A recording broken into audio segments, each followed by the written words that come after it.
Hey kids, it's Mr. Fly here, hope you're well. Now another brand new bike has broken cover today. This time it's from Royal Enfield. It's called the Meteor 350. Stick around, stay tuned. I'll tell you what we know about it so far.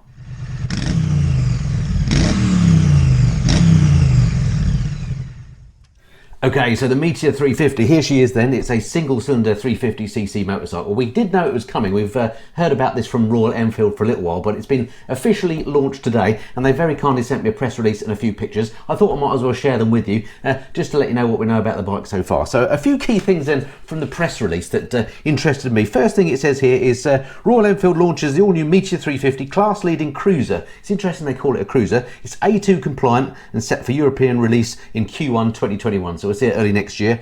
It's all new from the ground up. It's got a brand new engine and chassis, and apparently it inspires confidence and brings in new levels of refinement. They always say that, don't they? But we'll have a look at the pictures in a minute and we'll see if we agree, certainly on what we can see anyway. It comes in 7 colourways and 3 distinct editions, the Fireball, Stella and Supernova. We'll see what they're about in a minute. And it comes with something called the all-new Enfield Tripper, which is a turn-by-turn navigation device for real-time directions built with the Google Maps platform. That's an excellent addition, and again we'll have a look at that in a second when we go through the pics. It inherits its name from the iconic Meteor from the 1950s, which was actually launched in 1952, it says here, and the new one carries on Royal Enfield's signature styling, but with many firsts, and is set to be an equally outstanding machine for our times, so the marketing blurb here says. Well, a couple of other things I've picked up here. It's got, in fact, a lot of these are all spec stuff. I'll come back to that in a minute. Let me take you through some of the key bits of the spec before we look at the pictures. Single cylinder 349cc, puts out 20.2 brake horsepower at 6,100 RPM and 27 newton meters of torque at 4,000 RPM. So ain't going to win any records, but this bike is clearly aimed at new riders or people that aren't looking for super powerful machines. Great in the city, things like that, or if it's your first bike maybe. Seat height, very friendly, 765 millimeters, so nice and low. 191 kilograms curb weight, so that means with fuel and with oil, 90% fuel and oil, so that's a realistic weight. 15 litre fuel capacity. Those are the key things from the spec. Couple more things before we get onto the pictures.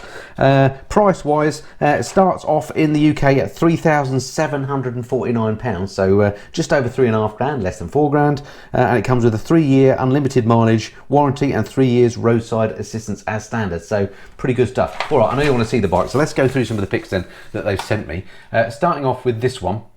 This is the engine internals. What can we say about this? Well, it's a pretty simple engine, isn't it? Single cylinder, and yeah, nothing really to add to that except quite like the picture. Next up, here's the outside of it. Now, what I do like about this is this black coating that they've put on it. On the previous Enfields, they tended to be chrome, or polished at least, and sometimes the finishes were a little bit questionable, but this looks really quality, and I do like the blacked out finish on here. Okay, next up, here we go. Here's a picture of the instrument gauges. The one on the left is this new LCD instrument cluster. I love that. They've made it look like a dial, but it's got lots of modern touches to it as well. It's got everything you need in there, like trip counters, fuel gauge, all that kind of stuff. And then on the right there, you've got that other little dial, which is this new Royal Enfield Tripper they talk about. Now, it's very much like the Beeline navigation device that I talked about a while ago. I a video about that on my channel. Go and have a look at that if you like. But basically, it links up to your phone and then it gives you turn-by-turn navigation. Now, the beauty with this one is Royal Enfield have also included a USB port on the back of it, so you can plug your phone in to keep it charged up as well. But it's a basic sat-nav that comes with the bike as standard, and it uses Google Maps. I mean, just a brilliant idea. And I think the fact that they've put the LCD within a dial like that just keeps the sort of retro look of the bike, and yeah, I really like that. I think other manufacturers could learn from that. Alright, next on, here's just a picture of a couple of the bikes. So the one on the left is the yellow one, and that is the Fireball. And then the one on the right, I believe, is the Supernova, which is the top of the line one. So the Supernova comes with the windscreen, two-tone paint job, and the little backrest for the passenger seat. Presumably you can buy all these things as accessories anyway. And then the Supernova, which is my favourite one, just has the wheel tape, and it comes in yellow or red, I think. Again, we'll have a look at that in a second. Moving on, here we go. Oh yeah, so these are the Supernovas, am I correct? Sorry, these are the Fireballs. Fireball is the basic bike, but I think it's the best bike. And these are both the colours that the Fireball comes in. You can see here we've got like an LED running light, although the lights themselves are halogen. The indicators are LED apparently, but it just looks like a nice basic bike. I think it would make a great basis for customisation. Love the blacked out look. Yeah, I really like that. I think I might be tempted to lose the rear seat on it, but yeah, it looks nice. That's the picture that I used for the thumbnail. You've already seen that one. Now here's an example of the kind of sitting up cruiser position. You can see the feet are quite forward, aren't they, on there? Not sure about that riding position. We'll have to wait and see until we actually ride it how that works out. That particular version of the bike is the two-tone blue one again. That's the top of the line one, which is called the Supernova, and that comes with the chrome pipes as well as the backrest and the windscreen.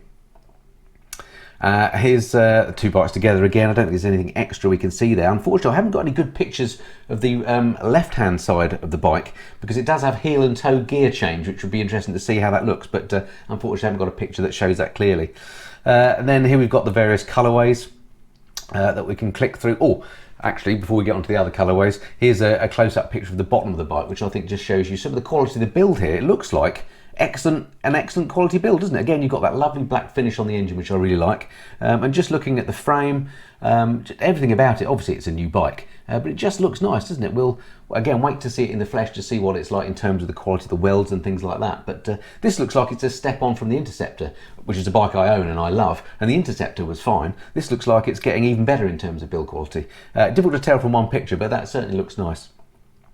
Another view of the dark blue scheme, which I quite like. And here's the red scheme, possibly my favourite colour, the red one, but again, I don't think I'll go with a pillion seat on the back. It just looks a bit naff to my view, but again, great basis for doing your own thing with this bike, especially at that price. And again, some of the colourways. There's the matte one. That's the one that's called Stella. Comes in matte black and a couple of other colours. Looks quite nice. There we go, another couple of shots of it. And the blue one.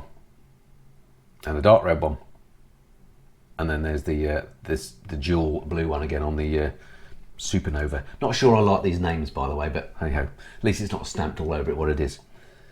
Okay, so there we go. That's basically it. Those are all the pictures. Unfortunately, no video with this one, but I just thought as soon as it came out, I'll give you all the information I know. What do you think about the bike? Is there anything about that disappoints you? Anything you're particularly pleased about? Really interested to know in the comments below. Let me know. I think you know, the more of these better value bikes out there, the better. It's just going to encourage new riders into motorcycling, isn't it? So for me, on first glance, it's a big thumbs up. Royal Enfield have told me that as soon as they're available, they'll let me have a ride on one. So can't wait to bring you my first ride review. But for now, that's what we know about the Royal Enfield 350 Meteor. All right, hope that was of some interest. Look forward to speaking to you again soon. Until then, this has been the Piston Fly. Cheerio.